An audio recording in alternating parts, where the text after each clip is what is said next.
ጉድ ጉድ ጉድ ጉድ ጉድ። እሰይ እርፍ። ትናንትና እኮ ቪዲዮ መስራት አልቻልኩም፣ ግን አይቻለሁ።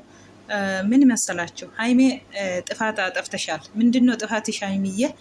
እንዴት ልቡን እኮ እሷ እናንተ ትናንትና ብታወሩ ይሄ ቪዲዮ ስታይ ልቡ ነው የወራችሁ፣ ልብ የሰጣችሁ ነው እሷ ቁጭ ብላ እናንተን አይታ ትሳቃለች። ትናንትና ወላሂ እኔ ደግሞ ተናደድኩኝ። እሳት ወላሂ ላዚም ራሴ ጋር ያወራለሁ እንደ ሰው። አሁን ሰው ጋር እንደማወር በራሴ መልሳለሁ፣ በራሴ ያወራለሁ። ትናንትና ተናድቼ ማለት ነው። እውነቴ ነው የሚላችሁ። እንዴት እሷ እኮ ምክንያቱን አናይቅማ ወይ ምክንያት ይኖራል። እንዴት አቀጫጫን ብትሰጡ እናንተ መንገዱን ነው ያሳያችሁት እኮ። ሀይሜ ትክክል አይደለም። ልቡ ነው የሰጣችሁ ትናንትና። አንቺም ብሩኬም አይቻለሁ ቪዲዮ። እውነቴ ነው የሚላችሁ። ይሄ ትክክል አይደለም። ልባችሁን ሰጣችሁ። እኔ ወላሂ ለአዚም ወላሂ ትናንትና እንዴት ተናደድኩኝ። እንደ እሳት በቃ አልተኛውም ወላሂ ለአዚም። ሰው መወደድ ችግር ነው። እውነቴ ነው የምላችሁ። በቃ ለምን እሷ እንደዚህ እነሱ እንደዚህ ሲሆኑ እንደዚህ ቢያወሩ ቢታይ እሷ ደስተኛ ሆና አደረች። አያችሁ ትናንትና እንዳሰብነ ሆነ ዛሬ ማለት ነው። ሀይሜ ፈራሽ ነው ያለች ነው አለች። ሀይሜ ጋር በውስጥ ንግግሩ ጥሩ አይሆንም፣ ጥሩ አይደለም። ስለዚህ ነው በቪዲዮ መጣችሁ ሀይሜ ዛሬ እንዳያችሁ ነው። እኔ እኮ እንዴት ልቡን ትሰጣላችሁ? እንዴት ልቡ የእሷ ልብ ታወራላችሁ? እንዴት ብሩኬ መጨረሻ ላይ ምን አለ? ብቻ ሊሄድ በቃ ብቻ ቢያገኝ ታዲያ ምን ላደርግ? ምንድን ነው እንደዚህ የሚያስፈራችሁ? ብሩኬ ልጅ ያንተ ከሆነ ምንድን ነው የማያስፈራ? እውነቱ ከአንተ ከሆነች ልጁ እውነቴ ነው የሚለክ። ምንድን ነው ፍርሃቱ? ምንድን ነው እኮ ህግ ጋር ስትሄድ ህግ ልጅቱ በግድ እሷ ጋር ኖሪ አይህልም። ለልጁ ነው አስቆራጭ የሚያከፍልከ እንጂ በግድ ግድ አለ እንዴ? ሀይሜን ትናንትና ምን አለች? ወደ ህግ ስትሄዱ ልጅቱ ጋር ይሆን ይላል ህጉ አለች። እሷ ይሄን ሰምታ ደስተኛ በቃ ቁጭ ብላ እናንተን አይታ ደስተኛ ሆነ። እናንተ ላይ ሙድ የያዘች ነው እሷ ራሱ ስታይ። የምትናገሩት ተነንቀቁ። እውነቴ ነው ምላችሁ። ምንድን ነው ይሄ? እኮ ጨረቃ ፋሚሊዎች ትናንትና እውነቴ ነው ምላችሁ ተቃጠልን ብሎ ሲጮው ገስትላል። ምን ሆናችሁ ነው? ወዴት እንዴት ልብን ትሰጣላችሁ? እንዴት እንደዚህ ነው እንደዚህ? ምንድን ነው የሚያስፈራችሁ? ምንድን ነው የምትፈሩት? ምንድን ነው?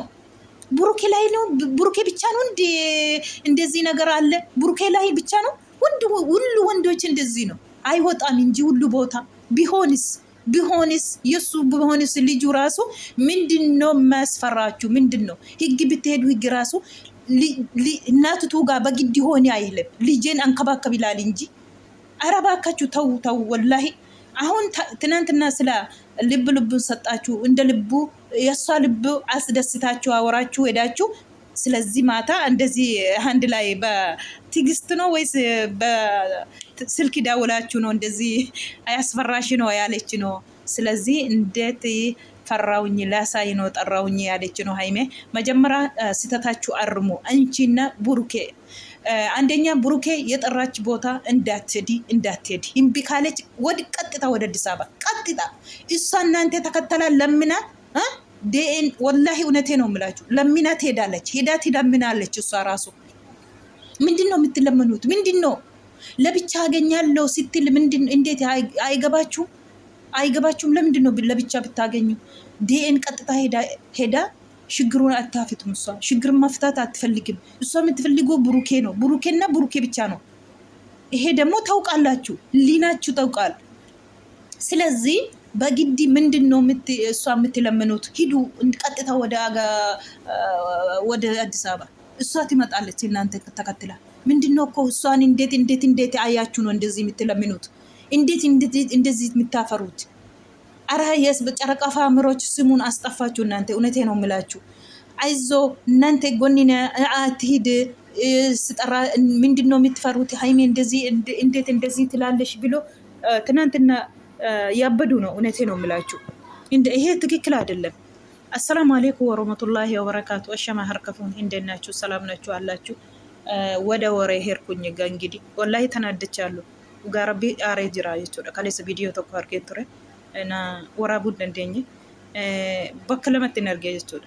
Dhugaa dubbachuuf haimeen kaleessa burukeen gara seeraan deemaa hin didde marmaraa jedhe. Jennaani seera hin deemnu maatti beenna waan isheen harkarraa qabdu wayii masarajjaa tokko harkarraa qabdi ta'a seera hin deemnu hiddilii kennineefi waan isheen rakkatteettu hin beennu kanaafuu hiddilii kennineefi amalumaan malee seera yoo dhatte hidhamtee ati ani siin dhabuun barbaadu jettee dubbatte jechuudha kaleessa haimeen akkuma argitanii jechuudha.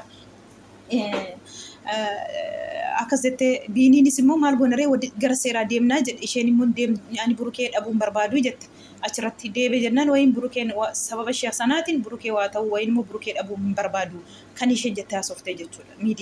Miidiyaa irratti gisee haasoftu xalaata keessan hin gammachiisina yeroo hunda. Xalaata sin hin gammachiisina. Maaliif jennaan maal tokkoffaa maaltu sodaa kana hundaa sitti dhume haime miidiyaa irratti miti kun keessaan ture sila akkasitti haasofsiiste diina gammachiisuu hin qabdu. Akkasitti haasoftee haime ofitti kofechiisuu qabdu. Ishee humna jabina taatan isin ko humna ishee jabeessitanii haqa caaccaa sunumatumarraa yeroo hunda jechuudha. Yoo akkas gootee yoo akkas taatee hojjettu ufuma keessan isa sana argite akkuma isin jettan sana hojjettii jechuudha yeroo hunda. Miidiyaan illee warri miidiyaan illee akkasuma haqa caaccaa kennuu fi haqa caaccaa sana laaltee deemti yeroo hunda jechuudha.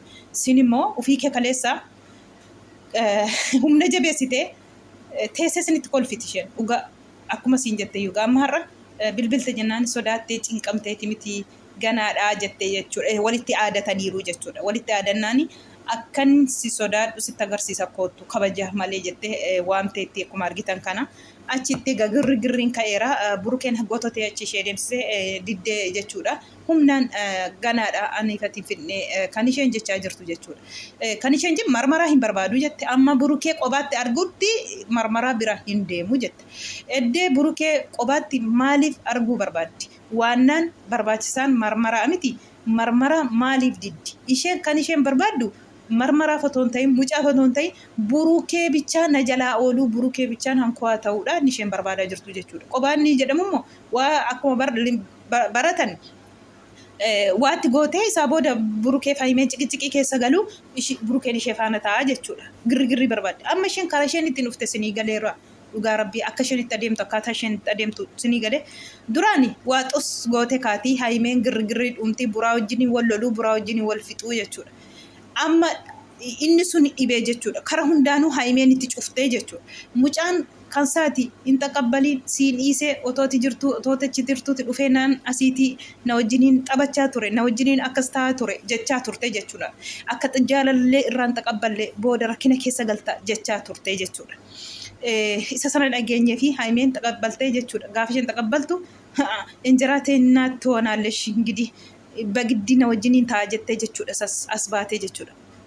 Haayimeen deebii tokko hin deebistuuf yeroo hunda ishee tasbahee haimee arrabsa ishee tasbahee haimee tuttuqaa jechuudha viidiyooti yeroo hundayyuu jechuudha.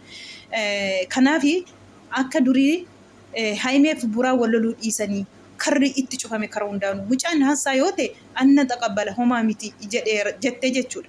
Gara dhabdee akkaataan itti cufame gara hundaa dhabdee amma immoo maalum fiddee burukee qobaatti amman argutti ani gara marmaraan deemuu jette. Egaa kanaas maal jettu sin dhugaa rabbi baay'ee tokko ulfaata.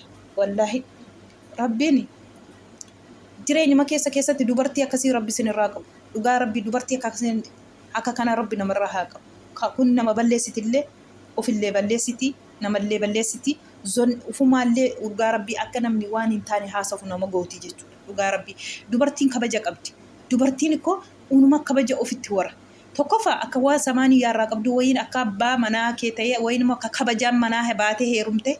Inni kabajaan manaa baay'eeyyuu akka kee kanan ta'u akka kee kana ijaan jabaatu dhugaa rabbi inni kabajaa haadharraa abbaarraa baay'eeyyuu dhugaa akka kee kana miti. Unkaan otoo si'atee ani dhugaa rabbi ati gaafa daffaarii taate gaafa ani ulfaayeera jette mana teessee ulfaayeera jette sana gaafa sana ankee daffaarii akka taate garuu obboleessi sirra hin jiruu sirra firri hin jiruu maatiin hin jiruu kun beetasaba keessirraa kanarraa beetasabatu hin jiru beetasabatu irraa dhumeera rabbi naaf haa dhiisu malee namni beetasaba qabu.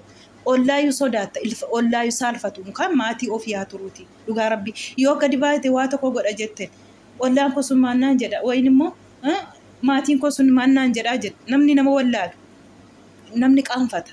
Kuni subhaanallah waan baay'ee nama dubbachiistu waan baay'ee keessas nama gashiti. Akkuma argitan egaa haimeen wanta haasaa kaleessaa softee fi haimeen waan sodaatte seetee gammaddee kolfitee ittiin muudii qabattee abashaqaa jirti jechuudha. Haimeen illee sanaan aartee aarii sanaatiin kottu jettee waamtee jirti jechuudha. Egaa Futsumeen faa qobaan deemtu ani faanarra dhufaniiru Anwaaris faanarra dhufeera Futsumeenis faanarra dhufeera jechuudha. Buraan illee dhumarratti boodarratti dhufee jechuudha. Isaanii girriirra jiru jechuudha. Kanaafuu kanaa booda yoo kabajaan maramara yoo gootatee godhi yoo gootute sin kadhannu nu kadhattaa dhufte kabaja kee of beekii jette jennaan sitti nagarsiisaa jettee jirti. Egaa akkuma aadaatti jirti wanti gadi ufun jiru kana hundaa wanti sin sodaachisu hin jiru seeraan eddesheen marmaraa hin barbaadu siniin jette wanti sin gaddisiistanii marmaraa seera deemtanii marmaraa goosistanii jiru.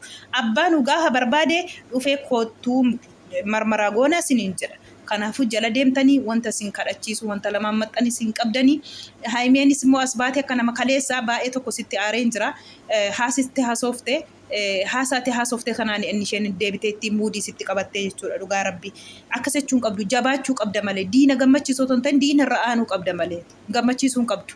Nama sodaate akka sodaate bakka laachuuf hin qabdu. Akkati yaaddetti namni si yaadaan jiru bara akkati assaabdeetti si assaabaan jirtuun isheen ikkoo uumaa namaayyuu subhaanallah uumuma namaayyuu qabdi uumamtu jiraayi ishee bira. Akkati yaaddutti ati isheen yaaddi jettee na barbaadiin akka ofii yaaddetti malee akkati yaaddetti wayinuma akkati assaabdeetti miti. Isheen cinqitii ishee wal loluu diddani cinqitiin ishee akka duraa wal nyaachuu diddani isa barbaadde as jettee wixamtee dadhabdee burukee qobaatti argu malee jette hillikkii qabdee jirtu ta'eef hin kadhatiinaati gara Finfinneetti deebaa jireenya keessan itti fufaa fiiddee dhufti sin duubarra wanti gadi fiddu hin jiru masarajjaa jira hin deemnannaan isheetu dide wanta ta'eef wanti sin kadhachiisu hin jiru. Maaliin jedhe gizee tokko maaliif ziqettanii kanaa kadhachuun iyyuu dhugaa rabbi baay'ee tokko dhugaa. Kanaafuu akka diinni gammadu otoo hin ta'in akka diinni rifatu godhi burukee haimee burukeen akkas godha.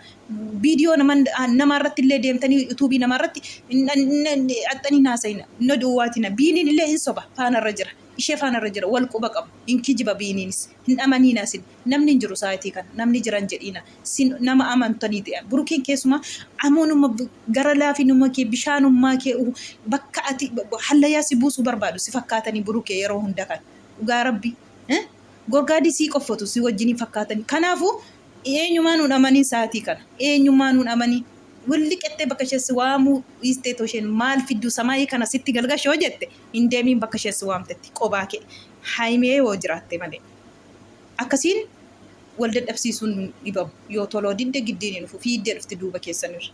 Dhugaa rabbii nama gaddisiisti dhugaa rabbii baay'ee tokko wallaahi kaleessa akka nama maraatee ofitti haasayan wallaahi namni natti kolfa wallaahi laase ofumaa ofitti haasa'e ofumaa ofii deebisa namni hin jiru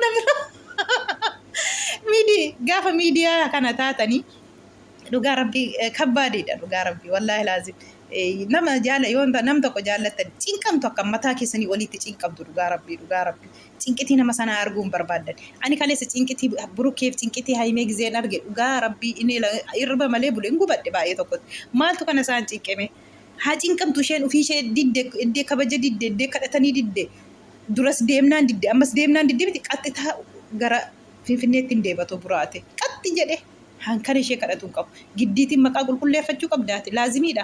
Yoo ta'es immoo dhiirrin tasaasata otoo ta'es yoo ta'es immoo sibichaa irratti miti burkee sirratti addisii miti sirratti faashinii miti.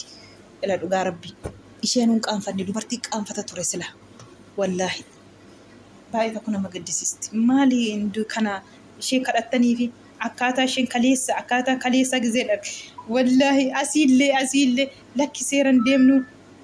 Miskiina haimeen maaliif garaa ishee bishaanii dhugaa rabbii amma tokkoffaa yaaddoo isheetti ta'u yoo seera deemte seerri burukeetiin ishee faanarra ta'ii jedha jettee isa isheen dubbatte isaan muudii qabdee isaatiin ishee lolteeti amma jechuudha isaatiin itti muudii qabatte cinqamtee jirta sodaattee jirta si sodaachisee jira jetteetti aadattee jechuudha.